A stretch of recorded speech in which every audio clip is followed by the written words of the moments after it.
Hi, my name is Kara Jones, and I did my Futures project on the Firearms in Pakistan.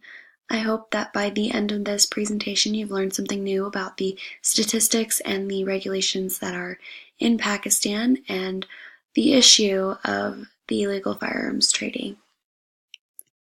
I want to start in a little village that is located between the city of Peshawar and Khost. Some believe that the trade was brought to the village by a British Army deserter at the time of the rebellion in 1857. It only took a few short years, and Dara became the center for illegal arms manufacturing. The boom years began only after the Russians invaded Afghanistan in 1979. Although Dara is located in Pakistan, it is controlled by the local tribesmen and beyond Pakistani law. Now in this village there's a street that runs through it.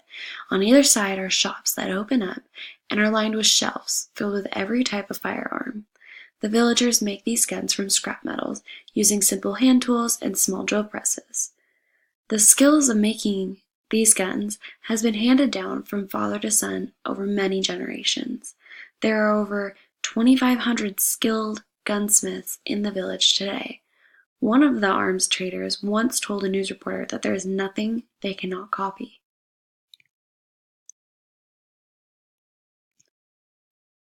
Some of the concerns and issues would be that in the village of Dara, it was common to find everything from stolen cars to fake university degrees that could be produced. There are about 100 illegal weapon factories openly furnishing arms and explosives to Taliban fighters, local elders, and government officials. Most are sent to the Taliban fighters waging war in Afghanistan against U.S. and coalition forces in North and South Waziristan against the Pakistani army. Guns are being sold for cheaper than smartphones. Now this is the major issue because their prices are so low, they are being able to be bought in larger quantities.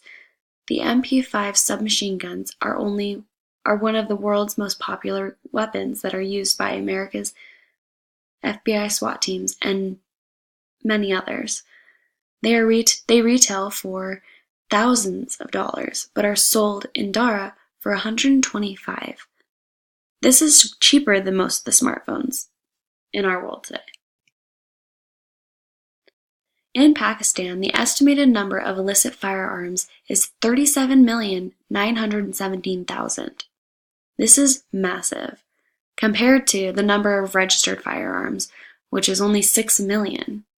In Pakistan, the current penalty for unlawful possession of a firearm is 7 years in prison.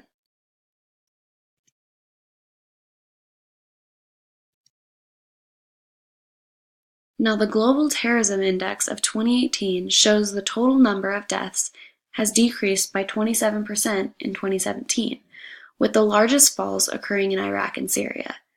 The laws and regulations set in place by Pakistan's government have started to pull back power over the arms dealing in Pakistan.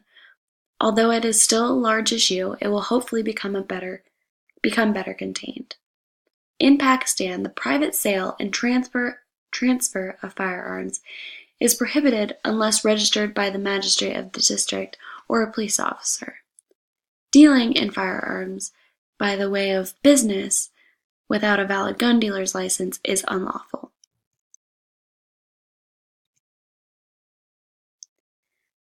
Some of the changes are happening in Dara.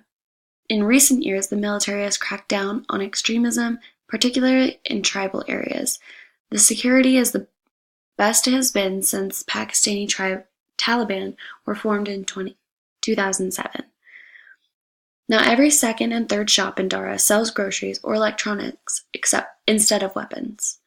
Out of the 7,000 shops that sold weapons, there are now only 3,000, and the skilled workers are now attempting to learn new trades. This is because of the military and the pressure they have put on the customers of the firearms. They have not been allowing them to come into the village and have not been allowing them to buy them.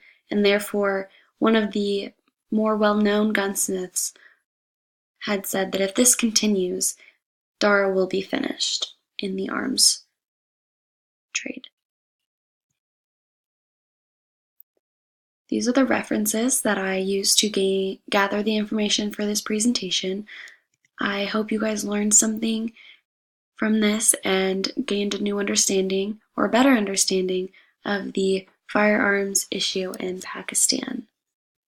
I hope you have a great night or day.